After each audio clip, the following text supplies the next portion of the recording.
여름을 맞이하면서 우리가 더위에 우리의 믿음이 식어지지 않도록 또 무뎌지지 않도록 여름 말씀 순례를 시작했고요. 그리고 바울과 함께하는 비전여행이란 제목으로 말씀의 은혜를 나누었습니다. 오늘이 마지막 시간입니다.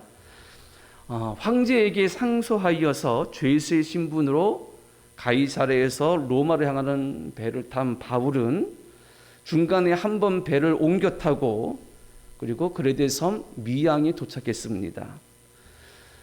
배에 탄 사람들은 바울의 만류에도 불구하고 겨울을 나기에 더 좋은 베니스라는 도시로 가기로 결정하고 항해를 시작했으나 유라굴로라는 큰 광풍을 만나서 표류하게 되었고 난파의 위기에 처하게 되었습니다.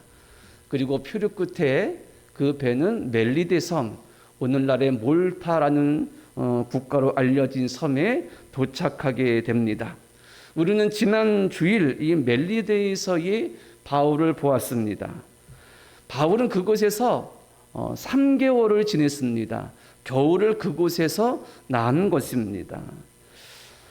항해하기 힘든 겨울을 멜리데 섬에서 보내면서 바울과 그 배를 탄 사람들은 이제 로마로 가기 위해서 준비를 하게 됩니다. 그리고 떠나게 되죠. 지도를 한번 보여주시면 좋겠습니다. 우리가 본 지도 왼쪽 끝에 멜리데 섬이 있고 그리고 거기를 출발합니다. 이제 위에 보면 이탈리아 반도가 나오죠.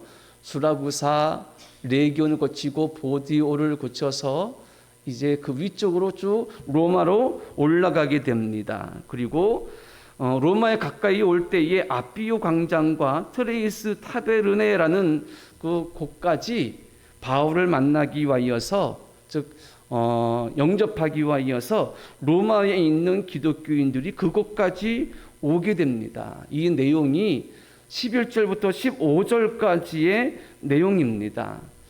자, 저 우리 화면에서 보면 오른쪽 하단에 있는 예루살렘 가이사랴에서 출발한 바울의 로마로 향한 여정이 지중해를 동서로 가로지르면서 이제 로마로 향하게 된 것입니다. 한 가지 흥미로운 것은 이전까지 바울은 로마에 한 번도 가본 적이 없습니다.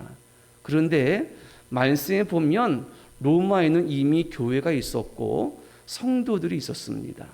성도들이 바울이 죄수의 신분이지만 로마로 온다는 소식을 듣고 마중을 나왔습니다. 아마도 학자들은 추측하기를 예루살렘에 성지순례 왔던 유대인들 중에 거기서 예수님의 어떤 유월절 기간에 예수님의 고난과 죽으심을 그리고 부활의 소식을 듣고 돌아가서 거기서 자생적으로 믿음의 공동체가 세워지지 아니했나 그렇게 추측하고 있습니다. 하나님의 역사하심은 놀라워서 바울이 베드로가 한 번도 가지 않았으나 그 당시 세계 최대 도시 로마에 이미 믿는 자들이 있었다라는 것은 참 큰 은혜이고 큰 역사입니다. 자, 그렇게 로마에 도착한 바울은 군사 한 명이 지키는 조건으로 한 집에 머물게 됩니다.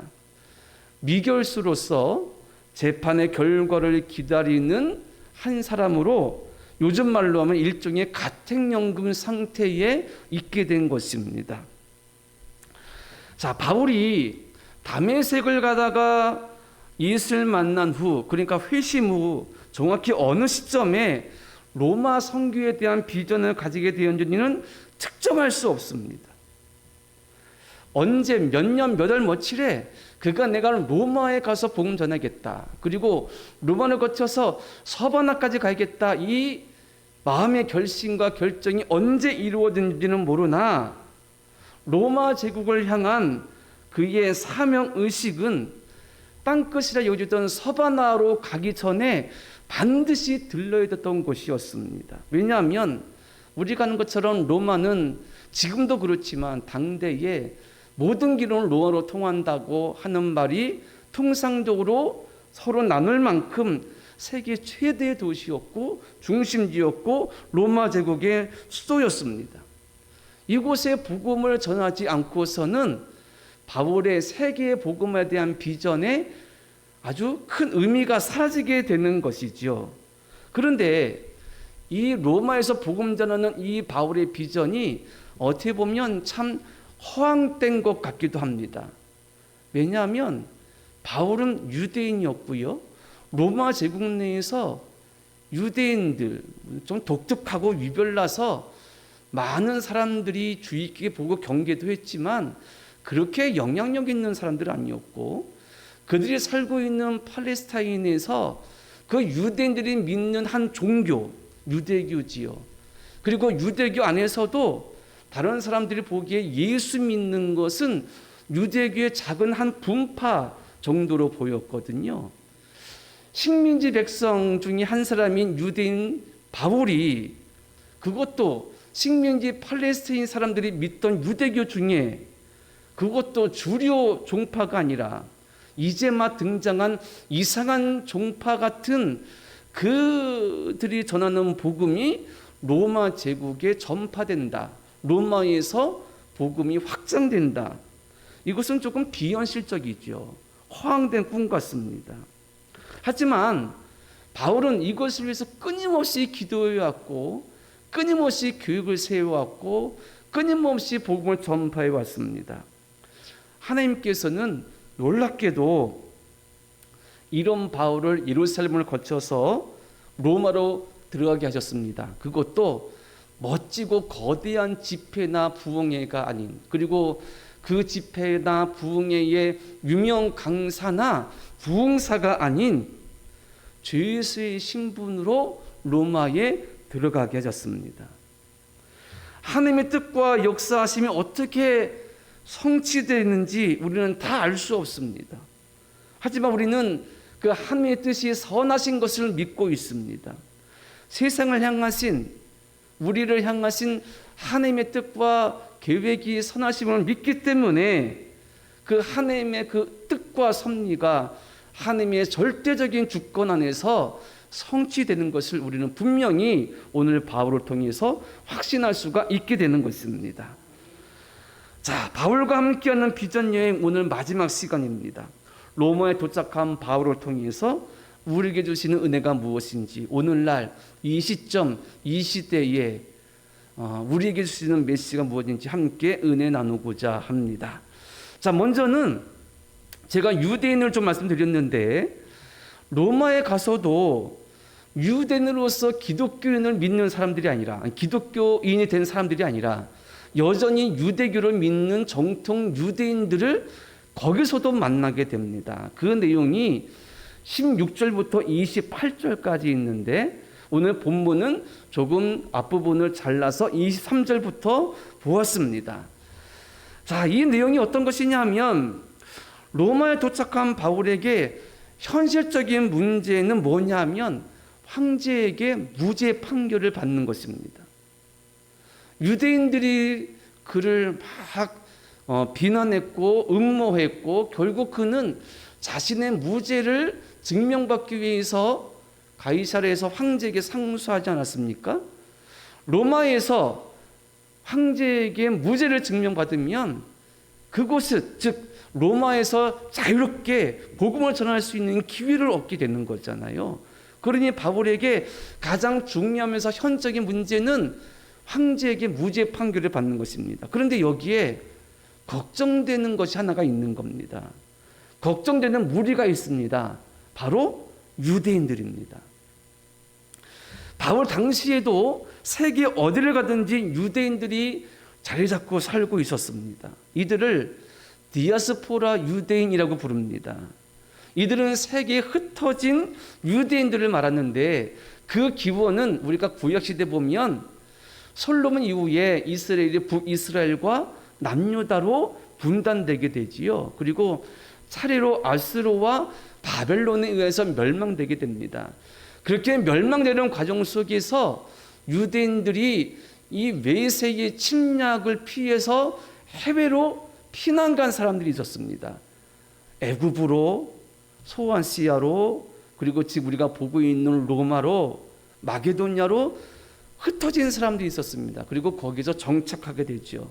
이렇게 흩어진 이들을 디아스포라라고 부르고 유대인들 때문에 디아스포라 유대인이라고 부르고 있는 것입니다. 로마에도 그들이 있었고 자리 잡고 있었습니다. 자기들의 공동체를 이루고 있었고 곳곳에 회당을 지어서 모이고 유대교의 신앙을 지키고 있었습니다. 바울은 염려되었죠. 우리가 지금까지 오면서 바울을 쫓아다니고 스토킹처럼 바울에게 계속 공격하고 그리고 그를 암살하려 했던 유대인들이 끊임없이 있었다. 그리고 그것이 늘 그의 전도 여행에 위협이 되었다. 그런데 만약에 그 유대인들이 로마에 있는 유대인들에게 연락하여서 바울이란 자가 황제에게 재판받기 위해서 로마로 행했는데 그는 우리 민족의 배신자이니 도착하면 죽여라, 이렇게 전달했다면 바울이 로마에서도 신변의 위협을 받게 될 것입니다.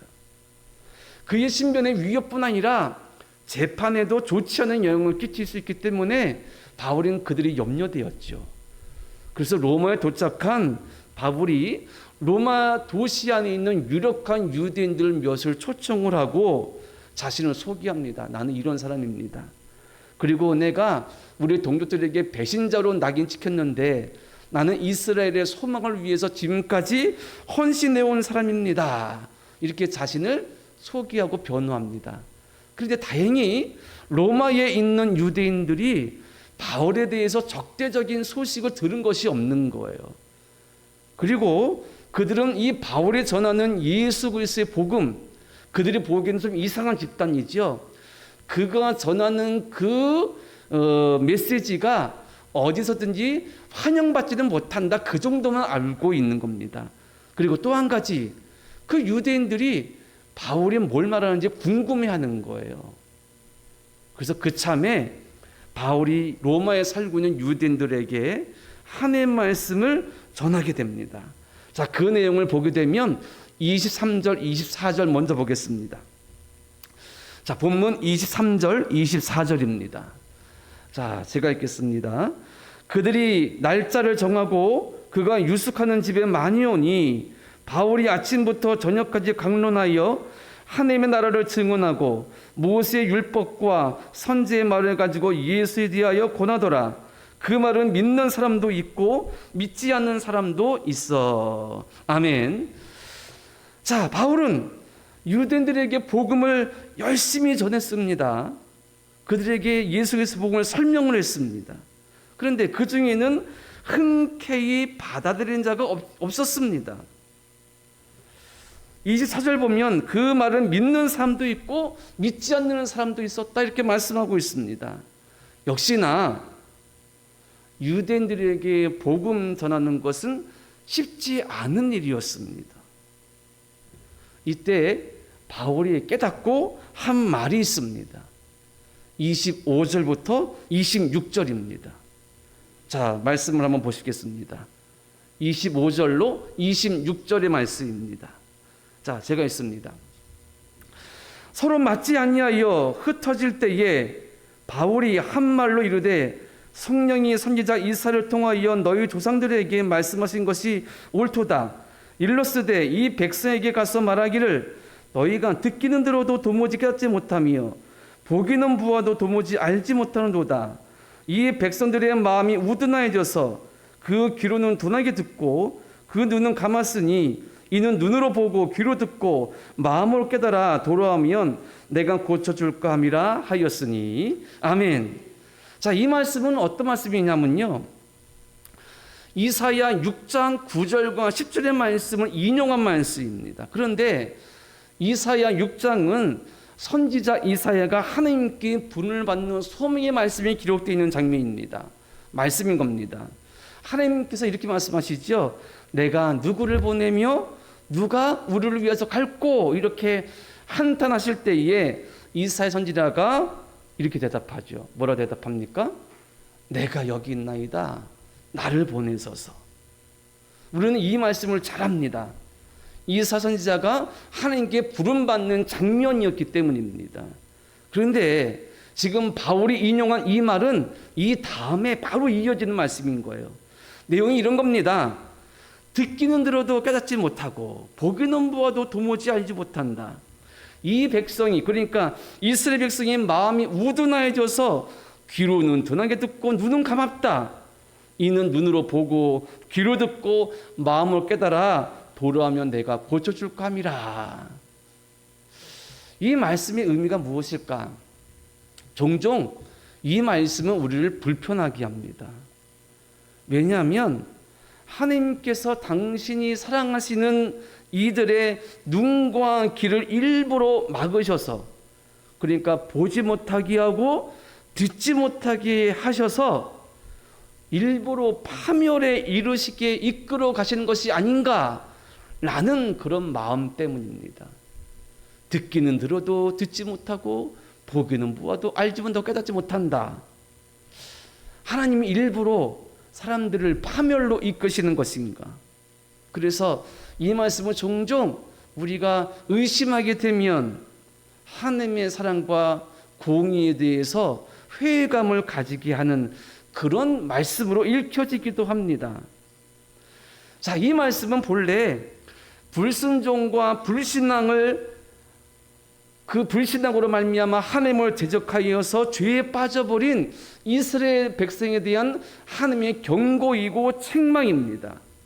하나님은 그들을 심판하십니다. 내가 너희를 심판해서 너희 나라가 멸망하게 할 것이다. 하지만 거룩한 씨 부르터기를 남기어서 내가 새로운 이스라엘을 세우고 회복할 것이다. 우리가 지난 23년 표가 거룩한 씨 구루터기가 되라 아닙니까? 이것이 이사 6장에 있는 거예요.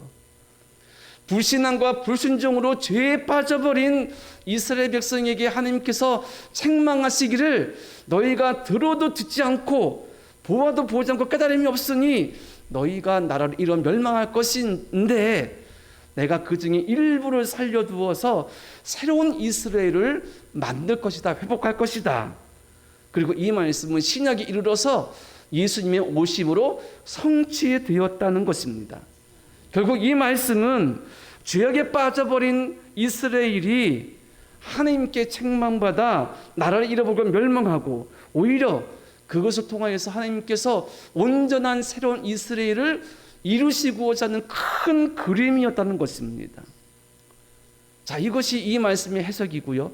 또 한 가지 다른 시각이 있다면 듣기는 들어도 듣지 못하고 보기는 보아도 보지 못하는 것, 이것은 참 답답하지 않습니까? 들어도 무슨 말인지 알지 못하고 보아도 뭔지 모르는 답답한 상태, 이스라엘의 영적 상태입니다. 이 영적 상태는 누구에게서 기인된 겁니까? 하나님께로부터 기인된 겁니까? 그들 자신에게서 기인된 겁니까? 이스라엘 그들 자신에게서 기인된 것이죠. 그들은 자신들이 믿는 하나님이 이런 하나님이라 믿었습니다. 어떤 하나님? 자기들만 사랑하시고 자기들만 구원하시고 자기들만 복주시고 이방인들은 다 저주하시고 멸하시고 오직 자신들만 최고의 나라가 될 거라고 그렇게 믿었고 그것을 위하여서 율법을 철저히 지켜야 된다고 자신들이 가지고 있는 율법의 전통과 신앙을 붙잡고 그것을 하나님처럼 우상처럼 섬겼다는 것입니다. 결국에 들어도 듣지 못하고 보아도 볼 수 없고 알 수 없게 된 이 까닭은 그들의 죄와 불순종과 잘못된 신앙으로 말미암은 것이라는 사실입니다. 자, 결국에 어찌되었던 이러한 이스라엘의 죄와 불순종 때문에 바울이 말하는 것은 뭐냐면 복음이 이방인들에게 전파되어서 그들이 너희들보다 먼저 예수님을 영접할 것이다. 이렇게 로마에서 만난 유대인들에게 말하고 있는 겁니다. 조금 장황하게 설명드렸지만 바울이 무슨 말하고 있는지 이해가 되시죠?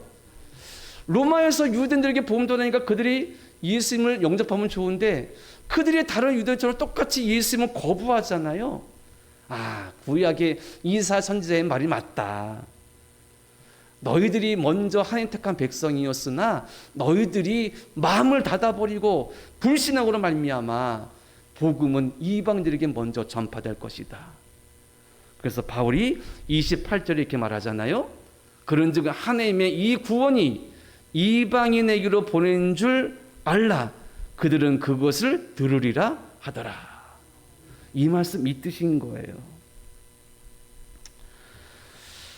예전에 제가 재미있게 읽었던 예화 중에 하나입니다. 불현듯 생각나고 찾아보니 있어서 이렇게 인용을 합니다.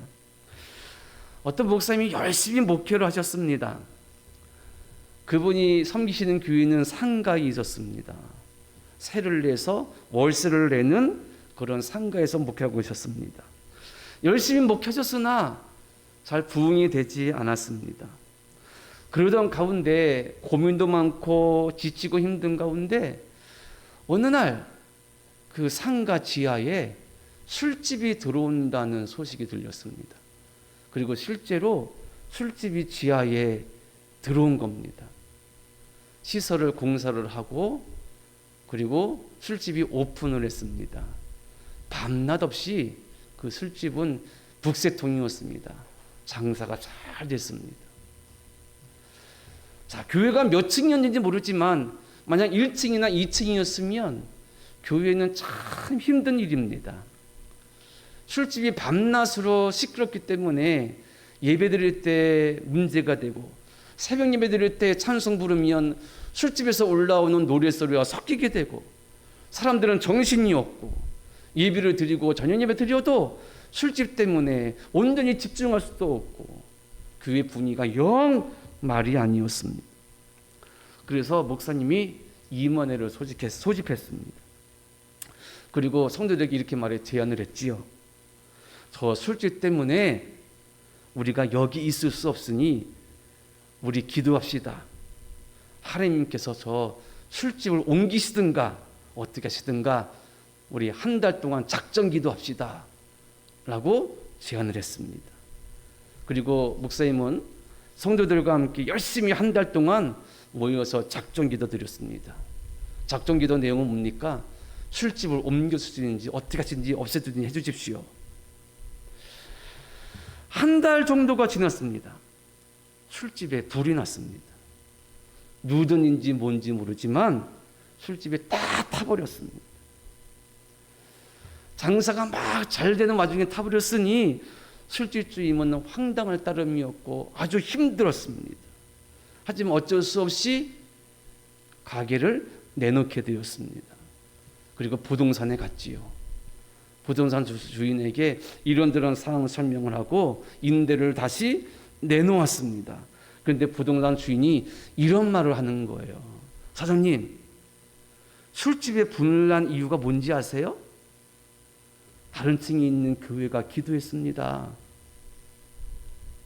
모르세요? 그 교회에서 술집 나가게 달라고 한 달 동안이나 작정하고 기도한 거예요. 그것 때문에 불났는지 몰라요. 부동산 주인이 말했습니다. 우리가 아는 것처럼 부동산 주인은 그 동네 소식에 빠삭하지 않습니까? 자, 그 소리를 들은 이 술집 주인은 어땠을까요? 화가 막 치밀어 올랐습니다. 분노가 치밀어 올랐습니다. 어떻게 해야 되나 막 흥분되었습니다. 그리고 결국 교회 상대로 손해배상 청구를 내기로 했습니다. 술집 사장과 목사님이 판사 앞에 딱 섰습니다. 술집 사장이 계속 주장합니다. 당신들이 계속 기도했기 때문에 우리 집에 불이 났으니 교회에서 배상해라. 교회에서 배상해라. 당신들 기도 때문이다. 목사님은 뭐라고 변론하셨을까요? 이렇게 말했습니다. 여보시오, 기도한다고 불이 나면 서울의 모든 술집이 불나게요? 기도한다고 그렇게 되는 건 아닙니다. 말이 되는 소리를 하라고 항변했습니다. 술집 주인은 교회 기도 때문이다. 목사는 말도 안 되는 말 하지 말라. 계속 대립되었습니다. 그런데 판사도 교인이었습니다. 판사는 이렇게 말했습니다. 나도 기도 좀 해보고 결정할 테니 일주일 후에 다시 판결하겠습니다. 그리고 일주일에 다시 두 사람이 판사 앞에 섰습니다. 판사는 어떤 판결을 했을까요? 판결문을 이렇게 읽었습니다. 잘 들어보세요. 술집 사장 매우 믿음이 좋음. 목사님 믿음이 하나도 없음. 보상은 하나님께 가서 받으라. 탕탕탕 쳤다는 겁니다. 목사님보다 누구 믿음이 좋습니까? 술집 사장이 믿음이 좋습니다. 한 달 동안 작정 기도했는데 목사님은 그것을 부정했지요. 이런 생각이 들었습니다. 누구의 믿음이 진짜 믿음일까? 술집 주인? 목사님? 판사? 우리 인간적인 생각으로는 누구 믿음이 더 좋은 것일까?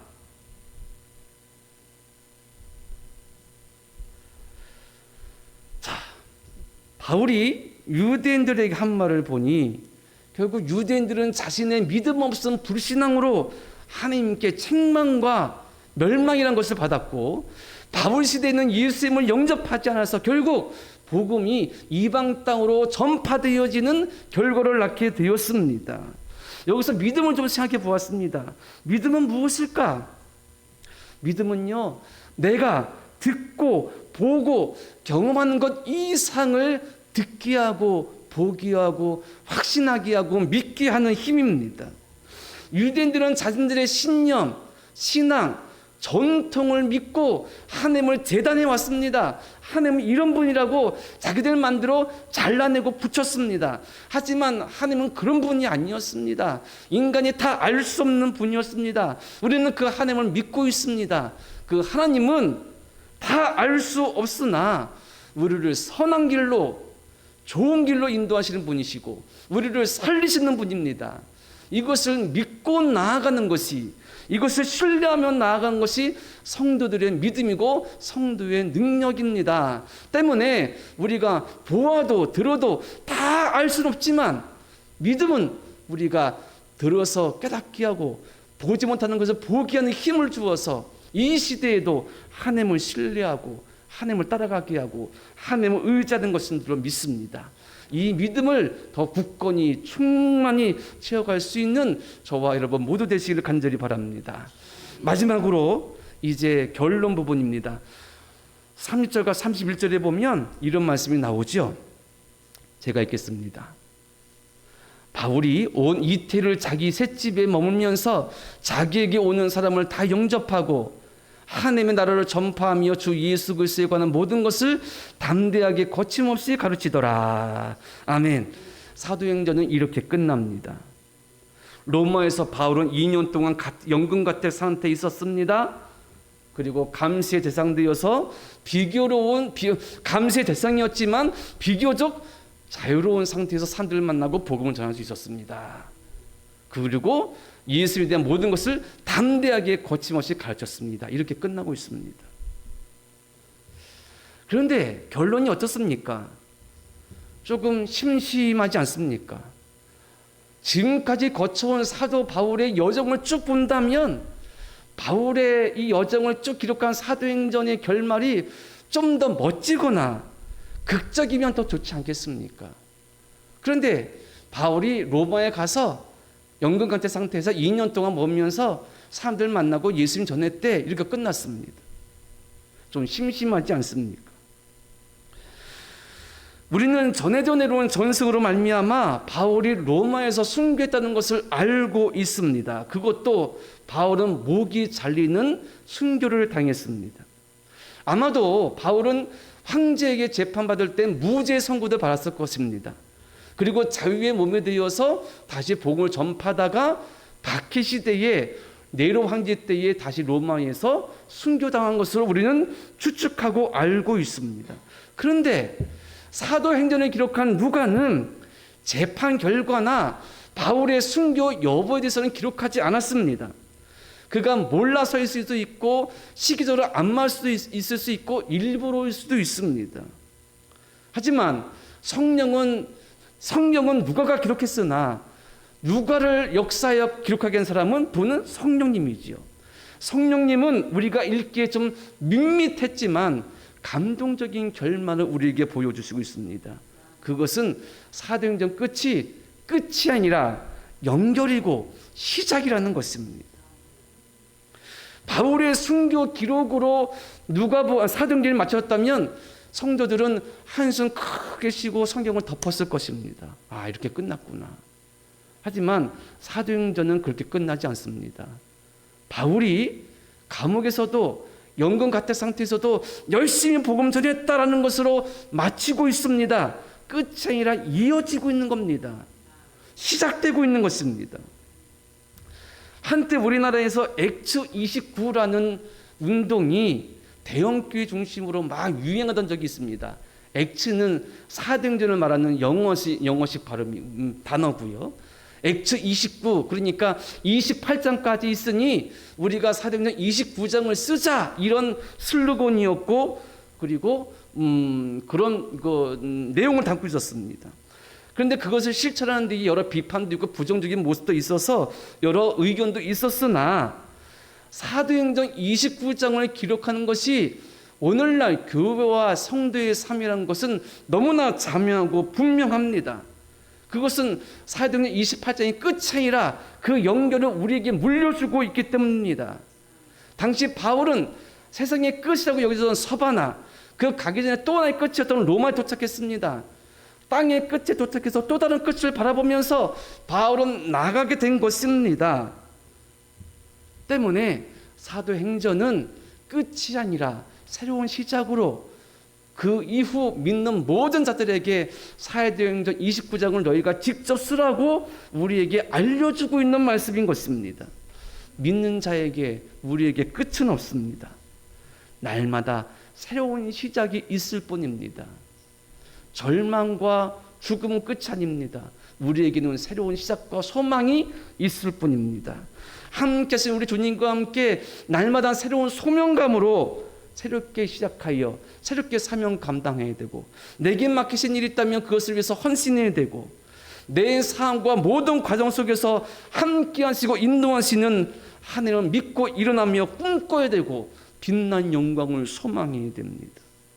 오늘날 교회는 이 모든 사명을 끊임없이 감당해야 되고, 우리 또한 사도행전 29장을 써가는 성도로서 굳건히 서 있어야 될 줄로 믿습니다. 말씀을 마칩니다. 밀레도, 예루살렘, 가이사라, 그레데 섬, 그리고 지중해, 멜리데 섬, 로마. 우리가 지난 7주간 거쳐왔던 바울과 함께했던 곳입니다. 그의 목적지는 로마였습니다. 그런데 곰곰이 생각해 보니 바울의 진정한 목적지는 로마가 아니었습니다. 하나님의 뜻과 계획, 사명을 감당하는 그 모든 것이 그의 목적지였습니다. 그에게는 밀레도도, 예루살렘도, 가이사라도, 지중해의 그 고통스러운 그 배와 그 광풍이 몰아치는 바다도 그의 목적지였습니다. 왜? 하나님과 함께 그 사명을 감당하는 곳이었기 때문입니다. 그리고 영원한 목적지는 하나님 나라인 것이지요. 때문에 그는 있는 그 자리에서 최선을 다했고, 그 자리마다 하나님이 함께 하심을 확신하면서 귀한 은혜를 낳는, 역사하는 바울 사도가 된 것입니다. 우리의 삶의 최종 목적지는 하나님 나라입니다. 그곳에 갈 때까지 우리도 여러 지점을 거쳐갈 것입니다. 그 지점들 중에 한 곳이 바로 이곳, 이 자리, 이 순간인 줄로 믿습니다. 이 자리를 우리 주님과 함께하는 자리로 만들어 가시고 사도행전 29장을 삶으로, 믿음으로 기록하는 우리 성도 되기를 간절히 바랍니다. 바울과 함께하는 비전 여행이 아니라 이제는 주님과 함께하는 비전 여행을 이뤄갈 수 있는 우리 모든 성도가 되어서 진정 하나님께 영광 돌리고 진정한 복을 맛볼 수 있는 저와 여러분 되시기를 간절히 축원합니다. 기도드립니다. 거룩하신 하나님, 7주에 거쳐서 당신께서 세우신 바울 사도의 여정을 함께 따라갔습니다. 그는 있는 곳에서 최선을 다해서 주의 사명을 감당했고, 주님 주신 비전을 품고 세상 땅끝까지 나아가고자 힘썼습니다. 그리고 그와 함께 주님 함께 하셔서 역사하시고 도우셔서 지금 이 순간 우리가 주의 복음을 듣게 된 줄로 믿습니다. 주님, 우리에게도 비전을 주시고 우리에게도 꿈을 주시고 믿음을 허락하여 주시옵소서. 우리가 있는 자리에, 우리가 행하는 모든 일, 우리 모든 삶의 자리에 주님 함께 하셔서 우리의 삶의 목적과 소망이 이루어지게 도와주시고, 나아가 바울처럼 우리 또한 믿음으로 감당하여 주신 사명을 감당할 수 있는 힘과 능력을 허락하시고 인도하여 주시옵소서. 주님과 함께하는 비전 여행, 이것이 우리 삶의 가장 중요한 소망이 되게 하시고 힘이 되게 하시고 목적이 되게 하여 주시옵소서. 예수님의 이름으로 기도드립니다. 아멘.